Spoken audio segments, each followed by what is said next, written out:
اللہ رب العالمین نے انسان کو دنیا میں آزمائش کے لیے بھیجا، ورنہ اللہ تعالیٰ ایسا بھی بنا سکتے تھے کہ خوبیاں ہی خوبیاں ہوتی، خامی کوئی نہ ہوتی۔ یعنی یہ چیز اپنی جگہ پر اللہ کے لیے کوئی مشکل تو نہیں ہے۔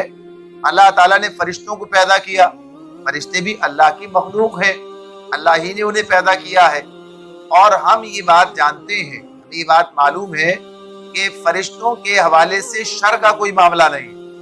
یعنی اللہ تعالیٰ نے ان کی تخلیق اس طرح کی ہے کہ ان میں شر کا مادہ ہی نہیں رکھا، ان کے اندر کسی خلاف ورزی کا تصور ہی ان کے پاس نہیں ہے۔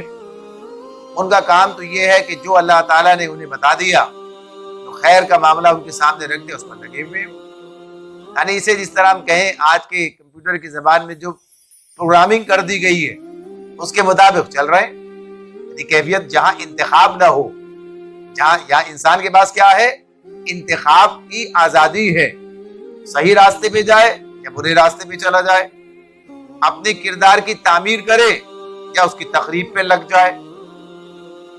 ظاہر تخریب کیوں ہوتی ہے؟ خواہشات نفس، انسان جو تساہل اس کے اندر پایا جاتا ہے، اس کے اندر جو نفس کی ایک پکار، ایک نفس کی پیروی، خواہش کی تکمیل، اگر انسان عقل کو کام استعمال نہ کرے اور بس خواہشات کے پیچھے چلنا شروع کر دے، ظاہر خواہشات تو انسان کو کہیں سے کہیں لے جاتی ہے۔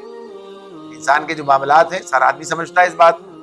تو یہ انتخاب کی آزادی ہے، یعنی خرابی بھی کا امکان بھی ہے۔ اللہ تعالیٰ نے شر کا دائیہ رکھا، شر کی قوت بھی انسان کے اندر رکھی ہے اور خیر کی قوت بھی رکھی ہے، اور پھر اس شر اور خیر کو ان میں سے اختیار کرنا، چوائس چننے کی بات بھی جو ہے وہ بھی اللہ تعالیٰ نے انسان کو آزادی دے رکھی ہے۔ یہ معاملہ اسی حوالے سے ہے کہ انسان کی آزمائش ہو رہی، اس لیے ایسا۔ فرشتوں کی آزمائش نہیں ہو رہی، فرشتوں کو کوئی ابتلا میں مبتلا نہیں کیا گیا، ان کے کوئی امتحان کا معاملہ نہیں ہے، انسانوں کا معاملہ ہے۔ اسی لیے جس کا امتحان ہے وہی کامیاب بھی ہوتا ہے، وہی ناکام بھی ہوتا ہے۔ جو امتحان میں بیٹھتا ہی نہیں، اس کے فیل یا پاس ہونے کا کیا سوال پیدا ہوتا ہے؟ ظاہر ہے کہ جو امتحان میں بیٹھتا ہے، جو اس کا امتحان ہو رہا ہوتا ہے، اسی کے لیے کامیابی اور ناکامی دونوں پہلو موجود ہوتے ہیں۔ اس اعتبار سے اللہ تعالیٰ نے انسان کے اندر کمزوری بھی رکھی ہے، اس کے اندر خوبی بھی رکھی ہے، یعنی شر خیر دونوں پہلو بھی ہیں اور کچھ کمزوریاں بھی ہیں، لیکن ان کمزوریوں پر قابو پانے کا طریقہ، ان کمزوریوں پر قابو رکھنے کی بات، ان کو آدمی اپنی طاقت میں بدل لے، یہ نسخہ بھی اللہ تعالیٰ نے ساتھ ہی ساتھ بتا دیا ہے۔ پھر وہی بات کہ اللہ کی کمزوری رکھی کیوں ہے؟ کیا یہ کوئی تخلیق کی خامی ہے؟ ایسا نہیں، یہ تخلیق کی خامی نہیں ہے، بلکہ یہ اللہ کا نظام ہے، اور اس اعتبار سے کہ آزمائش ہے۔ اب انسان کو اللہ نے پیدا کیا، انسان اللہ کی تخلیق ہے، کہ انسان جو ہے بچے سے جوان ہوتا ہے، جوان سے بوڑھا ہو جاتا ہے، مر جاتا ہے۔ اب کیا یہ تخلیق کی خرابی ہے؟ یعنی تخلیق کی کمی کمزوری ہے کہ ایک چیز اللہ نے بنائی ہے وہ پرانی کیوں ہو جاتی ہے، وہ بوڑھی کیوں ہو جاتی ہے، وہ مر کیوں جاتا ہے؟ یعنی یہ کیا کمزوری ہے؟ ایک تخلیق کی بنائی جو چیز بنائی ہے، تو ایسا نہیں ہے۔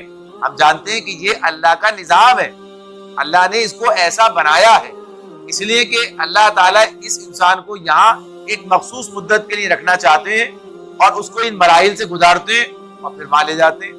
ورنہ یہ بات تو آپ کے سامنے بات ہمیں معلوم ہے، نبی اکرم صلی اللہ علیہ وسلم نے بتا دی ہے کہ جنت میں انسان کبھی بوڑھا نہیں ہوگا۔ آخر جنت میں انسان کو کیا ہو جائے گا؟ اسی جسم جہاں کے ساتھ آئے گا، لیکن جنت میں بوڑھا نہیں ہوگا، بڑھاپا نہیں ہے جنت کے اندر۔ اب کیا مطلب ہے اس کا؟ کیوں ایسا ہے؟ اللہ نے ویسا بنایا وہاں کے لیے، یہ اس کی تخلیق کا۔ یہاں کیوں بوڑھا ہو جاتا ہے وہ اور وہاں کیوں بوڑھا نہیں ہوگا وہ؟ حالانکہ یہاں کی زندگی بہت تھوڑی سی ہے اور وہاں کی زندگی کا معاملہ کیا ہے، اس کی کوئی انتہا بتائی نہیں، اس کی کوئی انتہا ہی نہیں بتائی ہے کہ یہاں انسان کے موت آ جائے گی، وہاں اسے موت نہیں آئے گی۔ تو یہ تو اللہ کا نظام ہے کہ اس نے یہاں موت رکھی ہے، اور اگر نہ رکھی ہوتی تو انسان کے لیے آزمائش بڑی سخت ہو جاتی۔ یہاں تو مسائل دیگر سارے اطلاق جو ہوتا ہے معاملات کا، اس اعتبار سے یہاں کی زندگی کچھ اور ہے۔ تو یہاں تو یہ چیزیں رکھی اللہ تعالیٰ نے، تو یہ اللہ کی طرف سے ہیں اور اسی لیے ہے کہ اللہ نے یہاں کا نظام بھی یہ بنایا اور اس لیے بنایا کہ انسان کی آزمائش ہو رہی ہے.